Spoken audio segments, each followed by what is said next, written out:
మిత్రులందరికీ శుభోదయం. పిల్లల్ని పిల్లల్లాంటి పెద్దల్ని చదివించేటువంటి కమ్మని కథలతో స్వర్గానికి దుప్పట్లు అనేటువంటి చిన్న కథల సంపుటిని మనకు అందించిన శ్రీ కల్లూరి రాఘవేంద్రరావు గారు రచించినటువంటి మరొక కథ ఆహారపు రాళ్ళు అనే కథ విందాం. కథ పేరు ఆహారపు రాళ్ళు.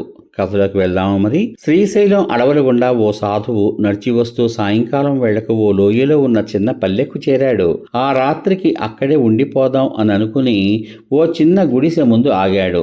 ఆ ఇంటి యజమాని అతన్ని ఆహ్వానించి అరుగుపై కూర్చోబెట్టాడు. ఇంతలో ఆ పల్లెవాసులు తాము అడవుల్లో సేకరించిన రకరకాల పళ్లను గంపలకెత్తుకుని ఇళ్లు చేరడం సాధువు చూశాడు.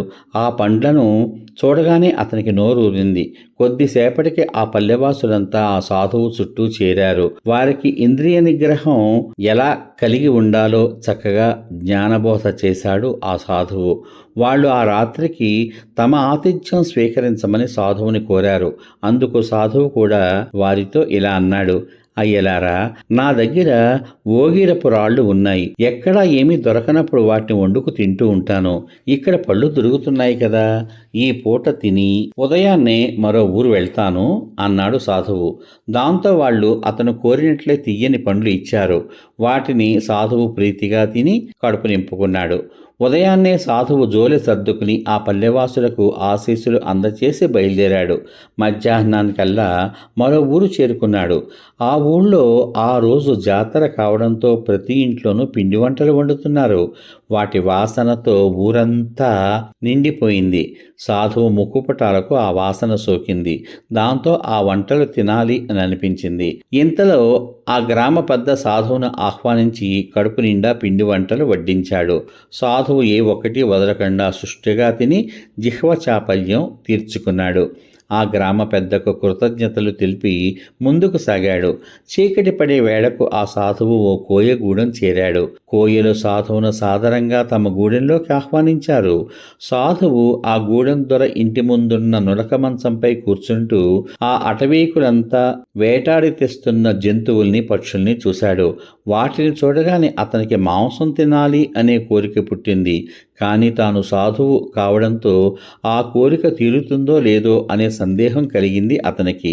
ఇంతలో కోయిదర, సామి, మేం తినేది మాంసం కదా, మీ అన్నం సంగతేంటి అని ప్రశ్నించాడు. అందుకు సాధువు, నాయనా, నా దగ్గర అన్నం పులుసురాళ్ళు ఉన్నాయిగా, వాటితో పులుసు అన్నం వండుకుంటా అన్నాడు. ఇదేదో వింతగా ఉందే అని ఒకరి ముఖాలు ఒకరు చూసుకున్నారు కోయవాళ్ళు. కావలసినవి అందిస్తే మీకు కూడా వండేస్తా అన్నాడు సాధువు ధీమాగా. దాంతో వాళ్ళంతా సాధువు వండే పులుసన్నం తినేందుకు సిద్ధపడ్డారు. సాధువు పొయ్యి వెలిగించి ఓ పెద్ద పాత్రలోని నీళ్లలోకి 2 రాళ్ళు వేస్తూ, ఇదిగో చూడండి, ఇది అన్నపు రాయి, ఇది పులుసు రాయి, వీటిని ఇందులో వేస్తున్నాను, మరో అరగంటలో పులుసన్నం సిద్ధం అంటూ వాటిని అందులో వేశాడు. అక్కడున్న వాళ్ళంతా ఆశ్చర్యంగా నోళ్లు తెరుచుకుని గుడ్లు అప్పగిస్తూ చూస్తూ ఉండిపోయారు. ఇక సాధువు వాళ్ళని తన తీయని మాటలతో మంత్రముగ్ధుల్ని చేయడం మొదలుపెట్టాడు. ఆ కబుర్ల మధ్యలో ఎవరో నీళ్లు కాగుతున్నాయి అన్నారు. పాపం తోడు లేక అది ఏడుస్తోంది. దాని జతకు పప్పు చేరిస్తే సరి అన్నాడు సాధువు. ఇంకే, ఓ ఆడమనిషి పప్పు తెచ్చి అందులో పోసింది. సాధువు వాళ్లను మరింత తీపి కబుర్లలోకి దింపాడు. కొందరు ఆడవాళ్లేమో ఆ సాధువు వండే చప్పిడికూడు తినడానికి ఇష్టపడకుండా ఎందుకైనా మంచిదని మసాలా దినుసులు నూరడం మొదలుపెట్టారు. ఇంతలో ఓ వేటగాడు 4 కుందేళ్లు పట్టుకుని అటుగా రావడం సాధువు చూశాడు. అయ్యో, కాయో కూర అందులో చేరకపోతే ఆ వంటకు రుచి ఎలా వస్తుంది అన్నాడు సాధువు. అవునవును అంటూ వెంటనే ఆ కుందేళ్లను కోసి ఆ మాంసం ముక్కలు అందులో వేశారు. ఆ కబుర్ల మధ్య నూరిన మసాలా, ఉప్పు, కారం, పులుసు అన్నీ సమపాళ్లలో అందులో ఎప్పుడో చేరిపోయాయి. ఎంతలో కోయిదర భార్యకి ఏదో జ్ఞాపకానికి వచ్చి, సామి, పులుసు అన్నం అన్నారు కదా, మరి బియ్యం మాట మరిచారే అంది. బియ్యం లేందే అన్నం కాదు కదా అన్నాడు సాధువు. కోయిదర భార్య నానబెట్టిన బియ్యం అందులో పోసింది. కుత ఉడుకుతూ ఘుమఘుమలాడిపోతున్న ఆ వంటను చూసి అందరూ సంతోషంగా దాని చుట్టూ తిరుగుతూ గంతులు వేశారు. పులుసన్నం భేషుగ్గా తయారైంది. సాధువుతో సహా అందరూ కలిసి తృప్తిగా భోంచేశారు. వాళ్ళ ఆనందానికి అవధుల్లేవు. సాధువు తన కోరిక తీరినందుకు ఎంతగానో సంతోషించాడు. తెల్లవారుతుండగానే ఆ సాధువు నిద్రలేచి ఎవరికీ చెప్పా పెట్టకుండా గూడెం వదిలాడు.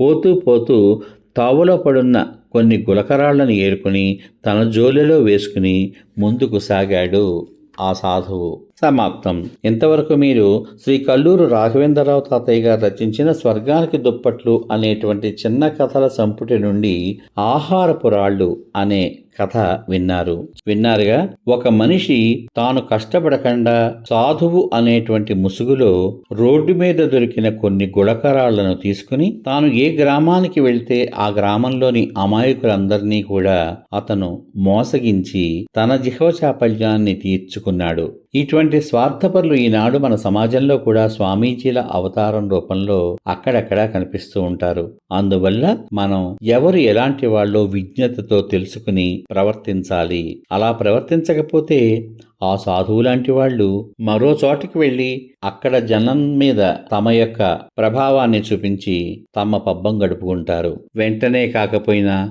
ఏదో ఒకనాడు అటువంటి సాధువులు ఎక్కడో ఓ చోట గట్టి దెబ్బ తింటారు. ఆనాడు వాళ్ళకి బుద్ధి వస్తుంది. కాబట్టి ప్రతి మనిషి తన శక్తి మేరకు కష్టపడి సంపాదించుకుని అందిన దానితో తృప్తిగా భోంచేయడం వల్ల కలిగేటువంటి సంతృప్తి మరి దేనిలోనూ ఉండదు అనేటువంటి చక్కని నీతిని అందించినటువంటి ఈ కథను రచించిన శ్రీ కల్లూరు రాఘవేంద్రరావు తాతయ్య గారికి కృతజ్ఞతాభివందనాలు తెలియచేసుకుంటూ రేపటి భాగంలో కొత్త బతుకు అనే కథ విందాం. ఈ కథ కనుక మీకు నచ్చినట్లయితే మీ బంధువులకు, మిత్రులకు, స్నేహితులకు అందరికీ షేర్ చేయండి. ఈ కథ మీద మీ అమూల్యమైనటువంటి అభిప్రాయాన్ని వీడియో కింద పొందుపరచమని కోరుకుంటూ మళ్ళీ రేపటి భాగంలో కలుద్దాం. అంతవరకు సర్వే జనా సుఖినో భవంతు. శుభమస్తు. స్వస్తి.